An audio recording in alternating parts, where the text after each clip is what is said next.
In the 1960s, at the height of the Cold War, scientists were asking one of the biggest questions imaginable. What would likely happen when humanity eventually meets another intelligent species? And well, you'd think that the answer might come from space, but one man believed that actually we didn't need to leave the Earth at all to answer that question. His name was John C. Lilly, and his belief was that we were already surrounded by another intelligent species, and that one was just swimming beneath the surface of the water. So before the craziness that enveloped John C. Lilly's life, before the famous LSD studies that he did, and before all the controversy, Lilly was actually considered quite a serious scientist.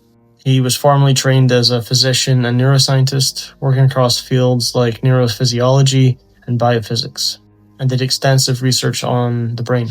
During World War II, he studied the physiology of high-altitude flight, gas pressure systems, and instrumentation, and as a psychoanalyst at the University of Pennsylvania, where he began exploring something more abstract. In particular, the relationship between the brain and consciousness. And it's this work that actually led to one of his biggest inventions at the time, which is the sensory deprivation tank. You know, the one that Joe Rogan and a few other famous people like to get into because it's supposed to cause some sort of hallucination. That is the work of John C. Lilly. Lilly believed that if you could remove all input from your environment, that means all your stimuli, then you could potentially observe consciousness itself. And it's at this point in his research that he is still firmly within mainstream science. But it was noted at this time that he was trying to ask some rather unusual questions. In the 1950s, Lilly turned his attention to dolphins, not casually, but obsessively. He studied dolphin brain structures, vocal patterns, and social behaviors. And at this point, he came to a rather bold conclusion, which is that he believed that dolphins may possess intelligence comparable to humans. And he even went a little bit further. He believed that they had structured communication and possibly even language. So he founded research centers dedicated to one goal: human-dolphin communication. But this work isn't just about dolphins. Actually, it was really more to do with aliens. See, in 1961, Lilly joined other scientists at a major meeting discussing extraterrestrial intelligence, and they even called themselves the Order of the Dolphin. And the reasoning was simple: if we can't communicate with dolphins, then we have no chance of communicating with aliens. So dolphins became a test case for alien contact, and funding followed. As crazy as it may seem, both NASA and the US Navy funded this project.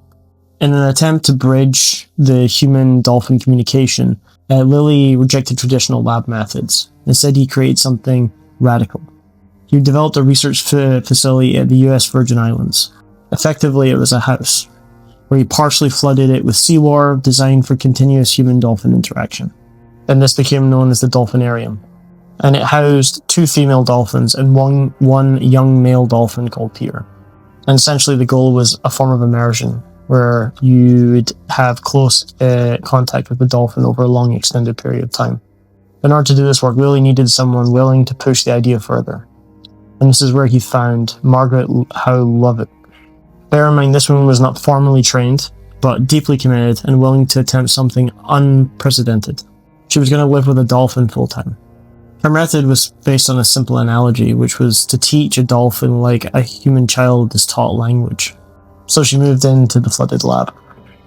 For obvious reasons, the conditions of this experiment were nothing like anything else done in science at this time. Water filled the rooms, Lovett slept on a platform above it, Peter swam freely through the space. In essence, they lived together 6 days a week, nearly 24 hours a day. Lovett spoke constantly to Peter, slowed down words, changed pitch to help mimic speech, and daily lessons focused on phrases like, "Hello, Margaret." Peter struggled even with basic sounds. For example, the M sound caused bubbles and distortion. Despite the intensity of this experiment, there is no surprise that progress was somewhat limited.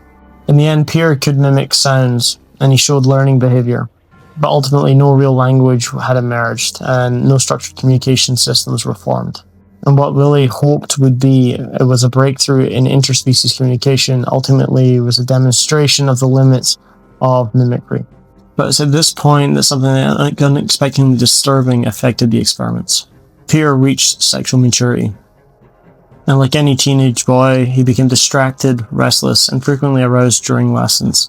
At first, the team tried moving him to female dolphins, but this broke continuity and disrupted the immersion model. So Lovett made an absolutely horrific decision. She decided to handle the problem, herself. In later descriptions, Lovett explained that it was practical, it wasn't emotional, and simply to keep the sessions focused. But the reality was that Lovett effectively had sexual contact between her and her subject. And this moment is now quite very clearly seen as a collapse of scientific boundaries and a major ethical violation. At the time, it was somewhat rationalized because there was less boundaries between animals and researchers. But today, it basically defines the experiment. While all of this craziness was happening with the dolphin, Lilly was focusing on his own craziness. It was at this point in his career that he decided to go into psychedelic research. He took LSD himself, he used it in the sensory deprivation tanks, later administered it to dolphins. Of course he did, with his ultimate goal to explore whether altered consciousness could enable communication. But obviously, no meaningful results emerged from this work, and scientific credibility declined as a result, and Lilly's ideas became increasingly speculative. It was at this point in Lilly's career that he started having some rather strange beliefs, including but not limited to that dolphins are more intelligent than humans, that communication could unlock higher consciousness, and that contact with non-human intelligence might be possible. He documented his own psychedelic experiences in books, but by now mainstream science had largely moved on without him. The dolphin house experiment ultimately failed. Reasons included a lack of results, growing ethical concerns, and a loss of funding. The facility was shut down, and the dolphins were relocated. Peter the dolphin was ultimately moved to a smaller facility in Miami. Sadly, the conditions of this place in Miami had less space, was less light, and more confined, and he deteriorated rapidly. Eventually, he died. Lilly claimed that dolphins breathe consciously, and that Peter simply chose to not take another breath. Whether Peter's death can be blamed on stress, captivity, or something else remains somewhat debated. In the end, John C. Lilly's work left a complicated legacy.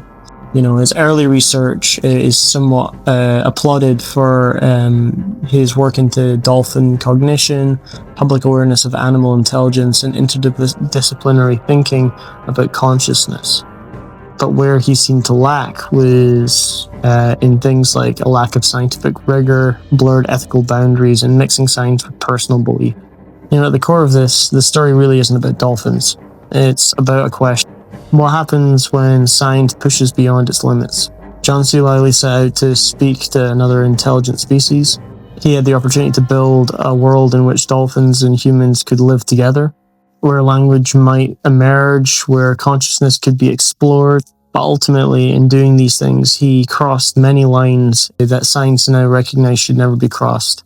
And the results wasn't communication, but rather just a big headache and a lot of controversy. And a story that still feels almost impossible to believe. Rest in peace, Peter. Guys, if you like this content, please like and subscribe, and I'll see you in the next one.